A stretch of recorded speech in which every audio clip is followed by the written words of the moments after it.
An external guru, his job is just to show you that there is an internal guru. Look there. Do not crave for me. Do not run behind me. Don't make me a masiha and put me on a pedestal. Every authentic teacher has said this. Buddha said that. A lot of people came to him and said, let's start a path. He said, no, not at all. I am not God. I am not a guru.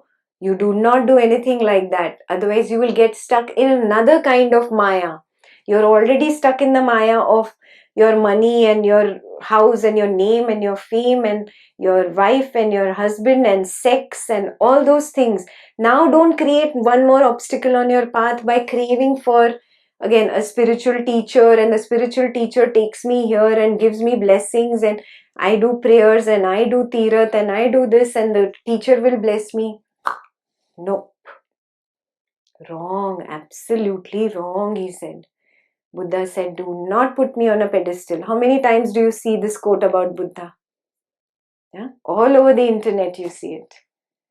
I am not God. I am a human who got there by my own effort, and so can you. Yeah? Do not godify me. Do not deify me. I am there to share my experience because I found something that will help you. And where is he coming from? He has reached that level of witness consciousness where he sees everything is one. Everybody is one. So somebody else's dukkha feels so painful for him. He is actually helping himself by just telling you that look within. That's all Buddha did in all his teachings. Look within, look within, look within. Yeah. Same thing happened with Kabir. I'll tell you Kabir's story. Kamal was Kabir's son. After Kabir became so popular that people contributed and made an ashram, Kabir did not want to even do the ashram. They said, no, we sadhus are homeless. We need a place to just come and listen to what you teach, and you also need a place to stay. So we'll make it a very simple ashram where we just come for the teachings, and that's it. And it was a very simple ashram till Kabir passed away. He didn't make any very big ashram. Simple, small place. People would come, listen to him, go back, implement in their lives. So when he became so popular, what happened to Kamal? Kamal was Kabir's son. He started having all these great ideas. We can make lots of money. We can make a path of this, and let's start the Kabir Panth. And Kabir was absolutely not. No, there will never be a Kabir Panth. At least till I am alive, there will not be a Kabir Panth. What is the meaning of Kabir Panth? Again, you are creating a section of society that now follows Kabir's teachings. And again, we are creating a divide. Oh, I am a Kabir Panthi and you are Buddha's Panthi, or you are Krishna's Panthi, or whatever. Again, we are creating a divide. Not at all. I am continuously explaining the same thing, that we need to drop the divides. This is an absolutely wrong way to go. Kamal did not listen to him. Kamal said, think about the money that can come in. All my life I have led a poor person's life just because my father does not want to take money. So Kabir was very strong about it.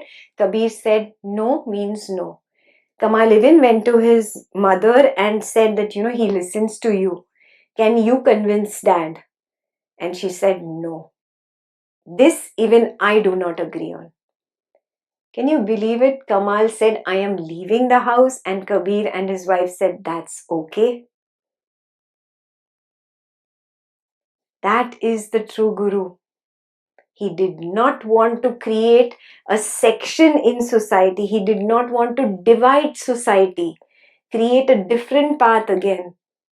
Then again paths, same thing happens. Until Kabir was alive, Kabir Panth was not created. Yeah. Kamal left and went. This is the real guru. He's there to show you that the true guru is inside. And that's it. It's over. Now you go home and you practice. Yes? Like you are coming to Ekta's sessions. Ekta's just telling you, look within, look within. Whether you attend Advaita session, whether you attend Ramana Maharshi, whether you come for Buddha, whether you come for Kabir, irrespective of any session you come to, there is only one thing Ekta is teaching you: awareness, awareness, consciousness, witness, sakshi, chidakasha. There is just one. That is the Guru. That is the meaning of Guru Tattva in the Upanishads. Yeah? Why is it called Guru Tattva? Why wasn't he called a Guru Purush? It's not an external Guru. Guru Tattva is that element within me. I am so lost in the world. My mind is bogged down with the world. That is why I cannot see the Guru Tattva. Somebody who is also a human and a friend tells me, look within, you will find it. It is beyond the body, it is beyond the mind.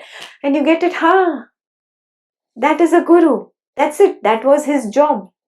It ends there. Now your journey begins. The real Gurus, the true Gurus, like Guru Nanak Dev, Saint Kabir, Buddha, they all encouraged people to look within and walk the path on their own. They wanted them to be spiritually independent, not dependent on the Guru, not running to the Guru again and again. Yeah, not getting lost in the name and fame and the fun around the Guru. No. Within. Find the Guru Tattva within. That is the function of an external Guru. Very clear?